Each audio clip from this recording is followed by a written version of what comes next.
Buongiorno a tutti, benvenuti a Palazzo Ferrofini, sede del Consiglio regionale del Veneto, come diciamo sempre qui noi, la casa di tutti i veneti. E riporto una presentazione del Liceo Classico Europeo, un progetto voluto dalla consigliera regionale Elisa Venturini. Oggi non è potuta essere qui presente fisicamente, ma ha voluto lasciare un proprio contributo che adesso leggo. Il 23esimo convegno dei licei classici europei, dice appunto Venturini, in programma dal 7 al 9 maggio presso l'Educantato San Benedetto di Montagnana e Padova, è un importante evento per fare il punto su un indirizzo di studi che rappresenta oggi una delle eccellenze formative a livello nazionale ed europeo, trovando una propria specifica collocazione nell'ambito di educantati e convitti, ossia delle strutture scolastiche che più di tutte ricordano i campus internazionali, dove a fianco di insegnanti qualificati operano costantemente educatori professionali. Il Liceo Classico Europeo propone da ormai 30 anni un'alternativa più moderna e completa per la formazione superiore dei nostri ragazzi, preparandoli a percorsi universitari di alto livello, di qualsivoglia settore disciplinare, sia in Italia che all'estero. Oggi, pertanto, siamo lieti di dare un opportuno risalto a questo importante evento nel trentennale del Liceo Classico Europeo, anche qui nella sede del Consiglio regionale del Veneto, per dare valore a questo percorso formativo, così significativo e importante. Io ringrazio e porto i saluti del sindaco di Montagnana, Giampaolo Lovato, e invito a salire sul palco a Elisa Rossetto, assessore del Comune di Montagnana, e a Emanuela Veronese, dirigente scolastico. Ecco, poi loro spiegheranno bene questa progettualità davvero significativa. Prego, prego. Buongiorno a tutti.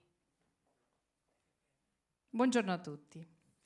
A nome mio e di tutta l'amministrazione comunale di Montagnana ringrazio il consigliere regionale Elisa Venturini che, pur non essendo qui fisicamente, comunque oggi ci ospita, dimostrando ancora una volta, se mai ce ne fosse bisogno, la sua vicinanza al nostro territorio e alle nostre istituzioni.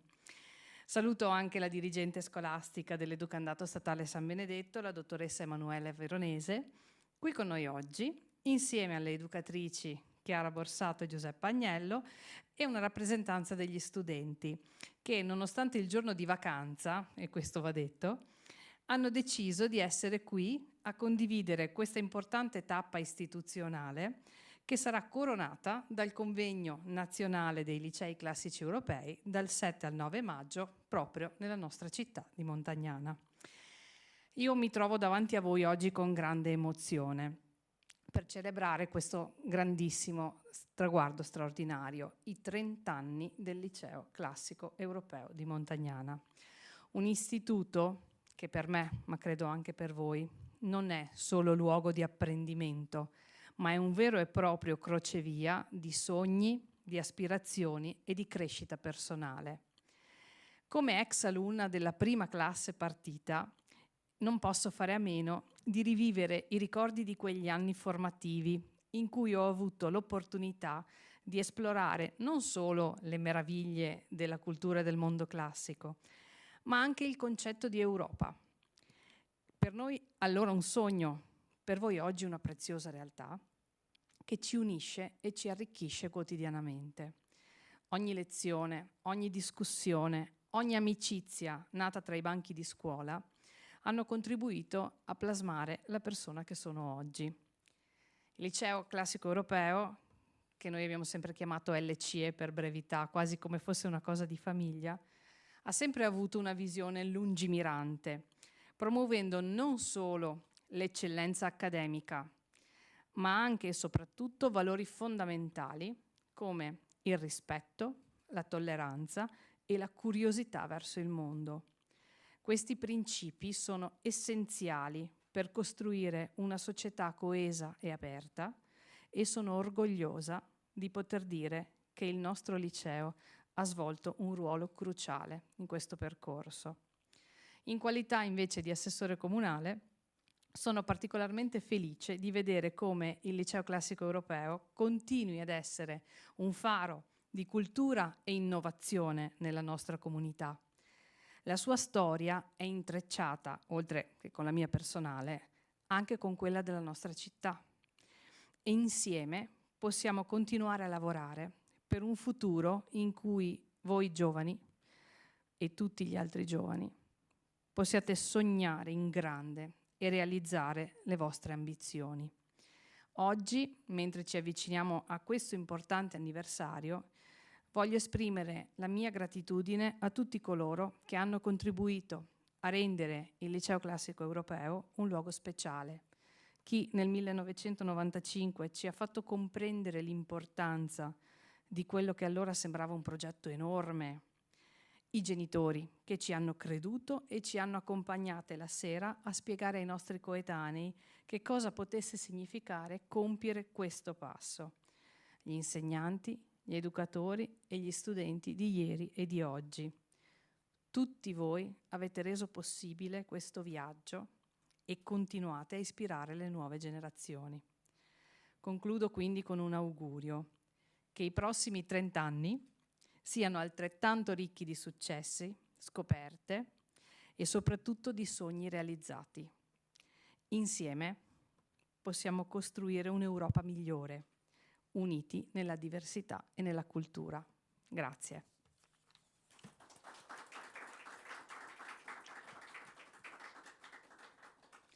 Ora do la parola alla dirigente scolastica, la dottoressa Emanuela Veronese, che ci accompagna ormai da qualche anno in questo percorso. Grazie dell'ospitalità alla Regione del Veneto, grazie all'amministrazione di Montagnana che è così sensibile alla nostra realtà. Volevo semplicemente ricordare che il nostro Liceo Classico Europeo nasce da una sperimentazione dell'onorevole Brocca nel 1994 e si è realizzato fra i primi a Montagnana nel 1995. Montagnana è stata fortunata perché è stata scelta, selezionata dal Ministero per realizzare questo progetto innovativo. Il Trattato di Maastricht ha aperto la strada all'abbattimento delle frontiere fra le nazioni e alla mobilità studentesca. Ecco che sono nati i progetti Erasmus, ma sono nate anche le scuole come la nostra, che fondano i loro valori portanti sui classici e quindi le discipline di studio classico che sono tipiche del liceo classico, ma che si innovano e si mettono in dialogo con le altre culture grazie allo studio delle lingue europee.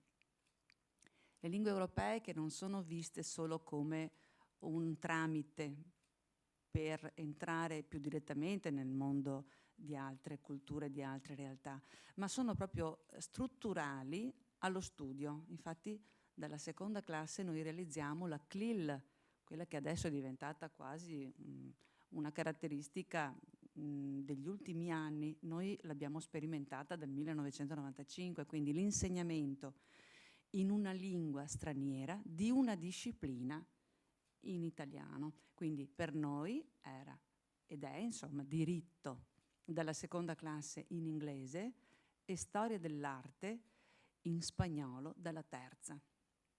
La presenza del madrelingua fin dalla prima classe attiva e sollecita la conoscenza e la curiosità verso il mondo che ci circonda. La possibilità di fare viaggi studio all'estero, scambi con altri studenti, sono tutti elementi che arricchiscono e contraddistinguono la nostra proposta.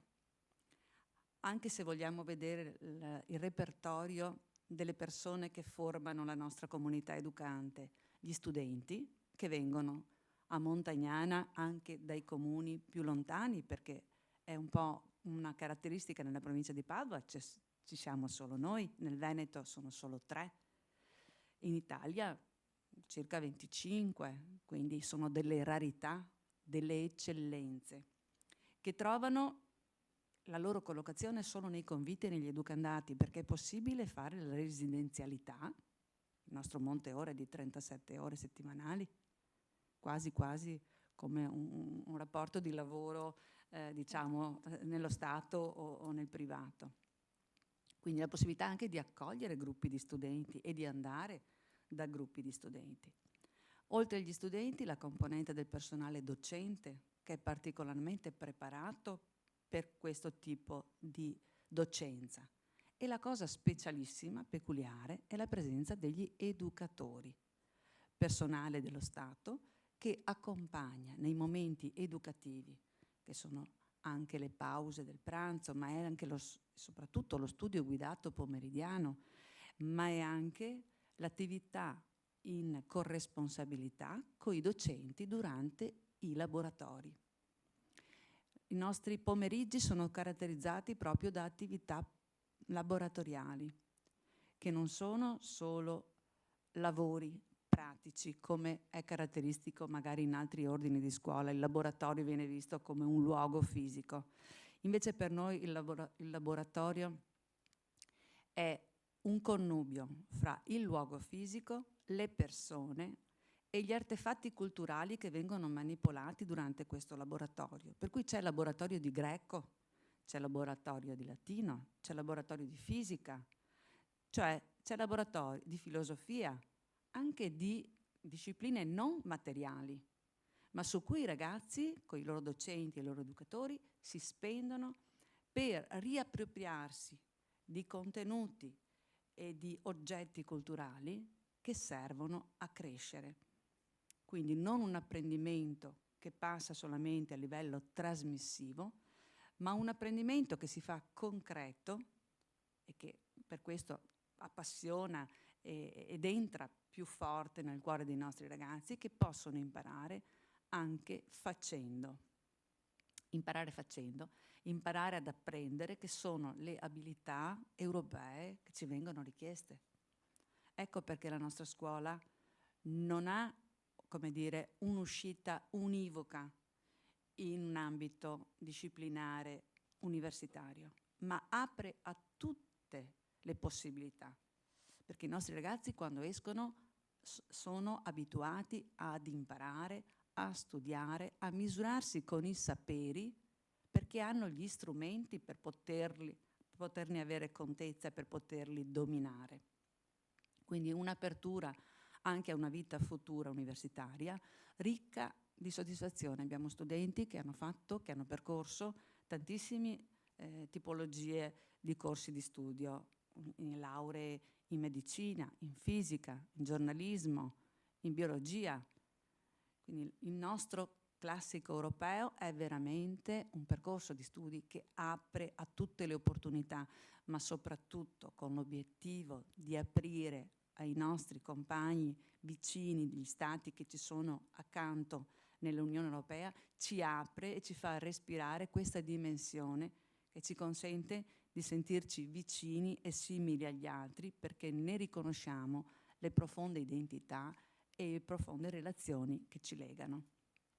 Io ringrazio ancora per questa opportunità e mi auguro che questa scuola che io conduco da qualche anno, ma che ha un futuro veramente lungo davanti, possa diventare ordinamentale e non più sperimentale, perché dopo 30 anni potremmo dire che siamo anche vecchietti ormai. Allora, speriamo che anche al Ministero venga riconosciuto questa struttura più portante, che consentirebbe anche dei benefici dal punto di vista poi del percorso di studi dei nostri ragazzi. Grazie.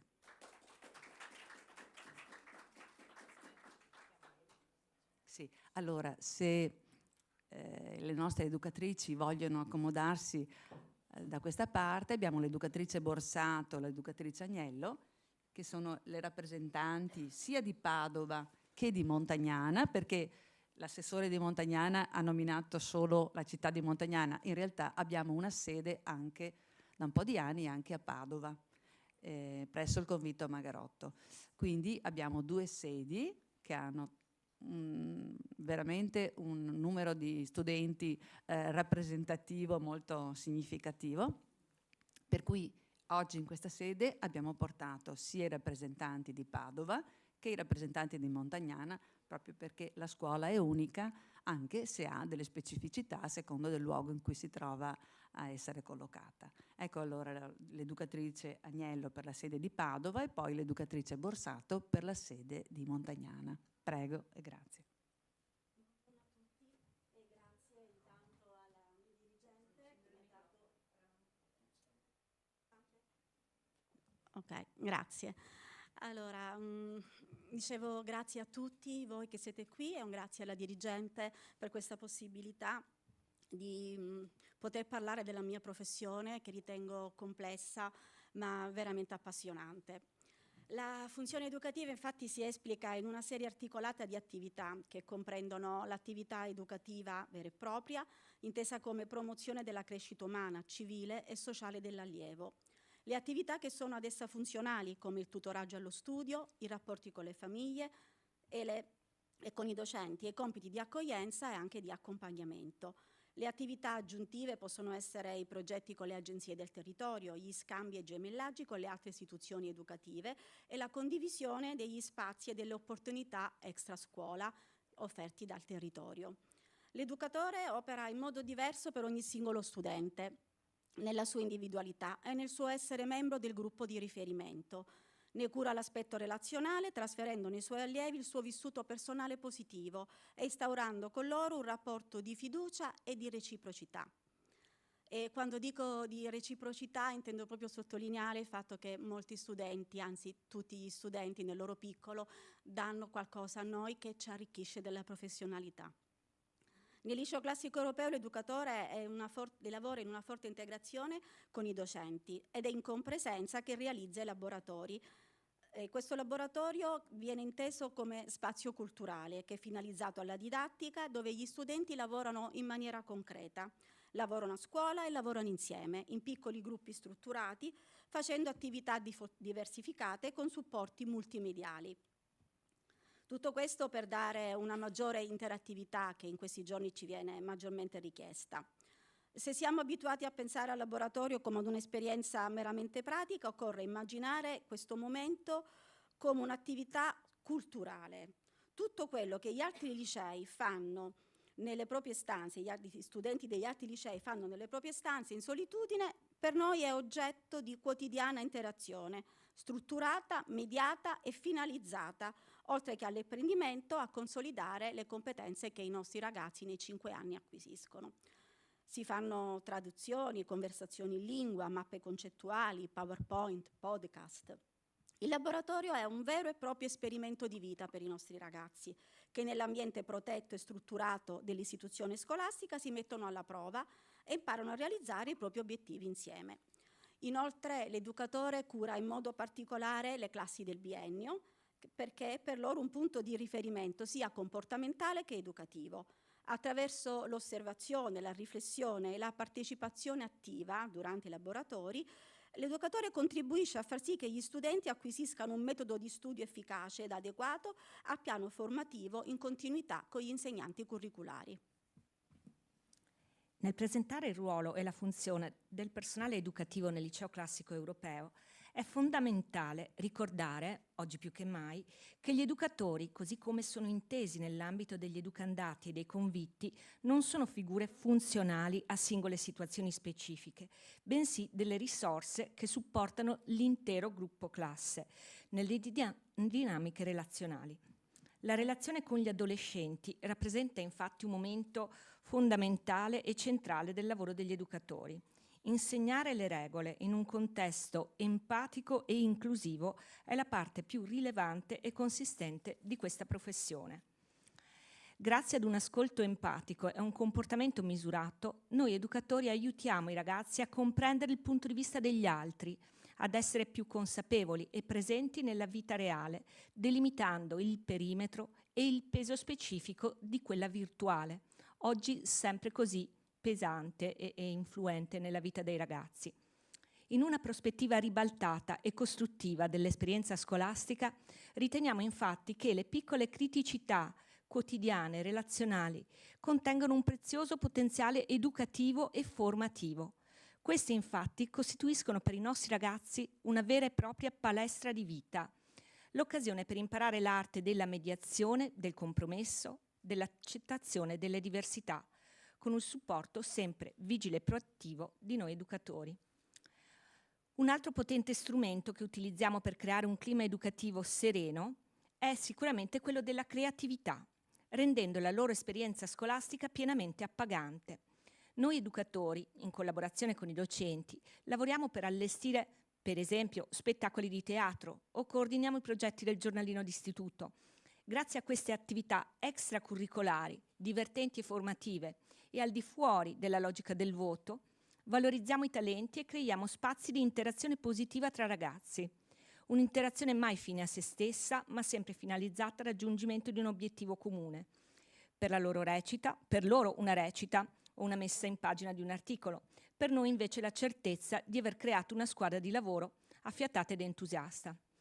Se oggi si parla molto di educazione all'emotività nelle scuole, riteniamo che questa non sia propriamente una disciplina che si può apprendere come la storia, la matematica o la letteratura, ma in qualche modo deve essere trasversale all'interno di tutte le discipline e di ogni momento scolastico, proprio come palestra di vita. E per questo riteniamo che ogni momento della nostra presenza professionale, da quello della mensa a quello dell'intervallo, lo studio guidato o il laboratorio in compresenza con gli insegnanti, sia molto importante per l'educazione all'emotività dei nostri ragazzi. Io a questo punto lascerei la parola proprio a loro in due successivi interventi. Il primo intervento è a cura di una delegazione di studenti della sede di Montagnana e ci aiuteranno a capire, grazie ad una conversazione guidata, che cos'è il liceo classico europeo, visto da loro. Successivamente la delegazione degli studenti di Padova ci aiuterà a capire che cos'è il convegno dei licei classici europei. Ecco, noi abbiamo deciso di far parlare i ragazzi.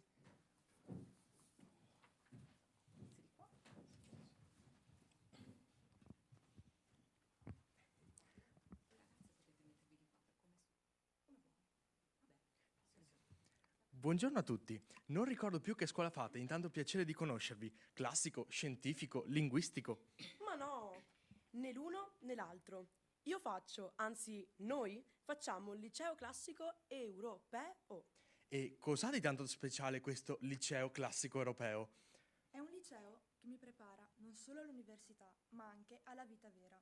Non si imparano solo cose, ma si impara a fare e soprattutto fare insieme. Ma che significa? Il liceo classico europeo è un liceo laboratoriale. Ogni materia prevede delle ore di attività pratica in cui lavorare insieme ai compagni su degli obiettivi concreti, proprio come nella vita vera. Per esempio? Per esempio, lavoriamo su artefatti culturali e realizziamo podcast, siti internet, interviste e video. Insomma, quello che molte professioni del terzo settore ormai richiedono come competenza, noi lo impariamo già nei banchi di scuola e lo apprendiamo alle materie di studio. Ma mi stai dicendo che mentre gli altri licei lavorano sulle conoscenze e sul metodo, voi a scuola lavorate anche sulle competenze? Certo, e tutto questo senza rinunciare ai programmi approfonditi, studiando il latino e il greco come in un liceo classico. 2 lingue straniere, inglese e spagnolo, con l'approccio di un liceo linguistico. Per non parlare poi delle materie STEM, matematica, fisica e scienze. E in più abbiamo alcune materie CLIL. Ma CLIL che significa? Content and Language Integrated Learning. Significa che impariamo alcune materie direttamente in lingua, proprio come se fossimo in un'università all'estero. Per esempio, studiamo una parte del programma di diritto direttamente in inglese e una parte del programma di storia dell'arte direttamente in spagnolo. Wow! E tutto questo lo fate a scuola con i vostri insegnanti? Certo, e non solo con gli insegnanti, ma anche con lettori madrelingua ed educatori professionali che ci accompagnano mentre facciamo i laboratori a scuola e ci seguono nei pomeriggi di studio guidato.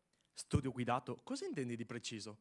Vuol dire che noi rimaniamo a scuola per più pomeriggi ogni settimana per studiare in classe. Siamo seguiti dalle educatrici per l'acquisizione di un metodo di studio adatto a noi e poi lavoriamo insieme ai nostri compagni per preparare verifiche ed interrogazioni. Insieme è tutto più facile. Ma c'è ancora una cosa che non ho capito. Con tutte le cose che fate e che studiate, quanto tempo vi resta per studiare davvero? Lasciami spiegare. Il classico europeo prevede al massimo 37 ore alla settimana, di cui circa un terzo sono ore di laboratorio. Siccome facciamo molto a scuola, il carico di compiti a casa è minore rispetto alle altre scuole e comunque lo possiamo svolgere durante i fine settimana, visto che il sabato siamo sempre a casa. Come diceva qualcuno, notevole questo liceo classico europeo, davvero un perfetto connubio di antico e moderno, di tradizione e di futuro. Grazie.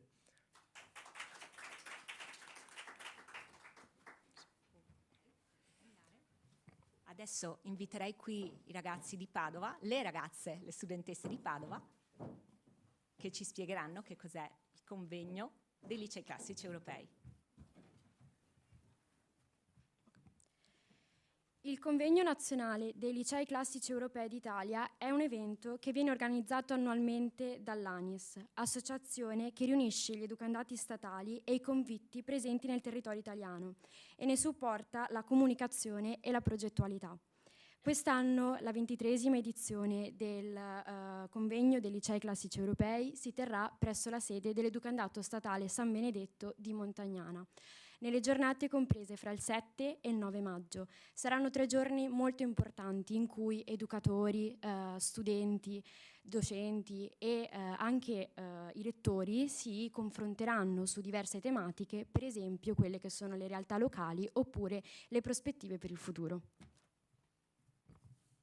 Un unicum nel panorama educativo nazionale, un momento di approfondimento attraverso interventi su argomenti di crescita comune e tavoli di lavoro, al quale parteciperanno tutti i componenti delle delegazioni delle diverse istituzioni educative, coinvolte in tutte le loro parti, per un continuo, costante miglioramento. I tavoli di lavoro di questa edizione in particolare si focalizzeranno su temi molto importanti per il nostro percorso di studi. La seconda prova dell'esame di Stato, il capolavoro, tecnologia e didattica, Erasmus e mobilità europea. Nel tavolo di lavoro che discute della seconda prova di maturità, si cercherà di costruire una prova d'esame più adatta al nostro percorso, che tenga maggiormente conto delle competenze da noi acquisite nello studio delle lingue classiche. Nel tavolo riguardante il capolavoro, invece, ci metteremo in discussione su come realizzare un progetto personale che illustri i progressi fatti durante i 5 anni di studi e che metta in risalto i momenti più significativi. Importante è per noi studenti il tavolo di lavoro che si occuperà del rapporto tra tecnologia e didattica, dove andremo ad analizzare l'uso fondamentale della tecnologia, come ad esempio l'utilizzo dei tablet che ogni studente della nostra scuola ha in dotazione e, ancora più importante, l'uso corretto ed etico dell'intelligenza artificiale, ormai sempre più presente nella nostra società. Il tavolo di lavoro Erasmus e mobilità si concentrerà sulle esperienze di anno all'estero e su come potrebbero essere incentivate e agevolate dalla scuola. Si parlerà anche di mobilità all'interno del nostro paese al fine di proporre scambi fra gli studenti di educandati e convetti d'Italia. Questi momenti condivisi di riflessione sul futuro del liceo classico europeo affermano come questo corso di studi sviluppi tutte le dimensioni dell'insegnamento, favorendo la formazione di una coscienza fondata sulle solide basi culturali e prepari le studentesse e gli studenti a una pacifica convivenza attraverso la reciproca tolleranza e il rispetto delle diversità.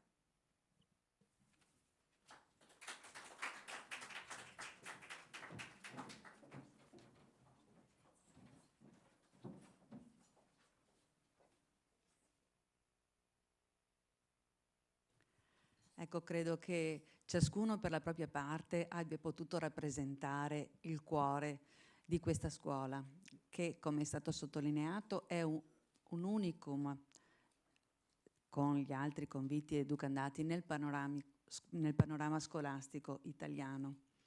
Ed è ancora agli inizi, deve ancora svilupparsi perché ha ancora tantissime possibilità, in quanto le emozioni di cui si parlava, le tematiche relative all'utilizzo dei media e tante altre cose toccano profondamente i nostri ragazzi e noi dobbiamo essere in grado di ricostruire, sia nel senso della realtà, ma anche nel senso della costruzione del sé, un utilizzo di quello che ci viene dal mondo in maniera consapevole. Quindi la scuola come territorio non solo di conoscenze, ma anche di riflessione sul sé e sul senso di stare insieme agli altri. Ritengo che i ragazzi in maniera particolare abbiano esemplificato cosa significa venire a scuola, far parte di questa scuola.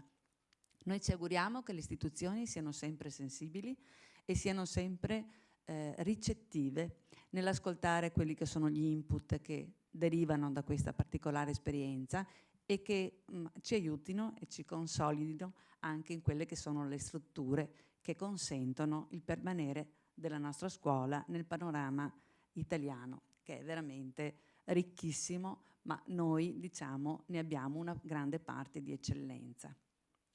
Grazie.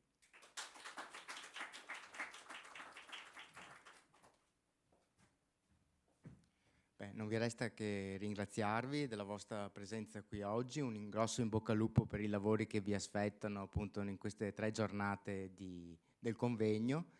Parlo da studente, ex studente di liceo classico, magari se alla mia età ci fosse stato un progetto sperimentale come questo, forse l'avrei preso in seria considerazione. Dunque veramente grazie, complimenti, un in bocca al lupo soprattutto ai ragazzi per un futuro in cui possono veramente realizzare le loro aspettative e i loro sogni.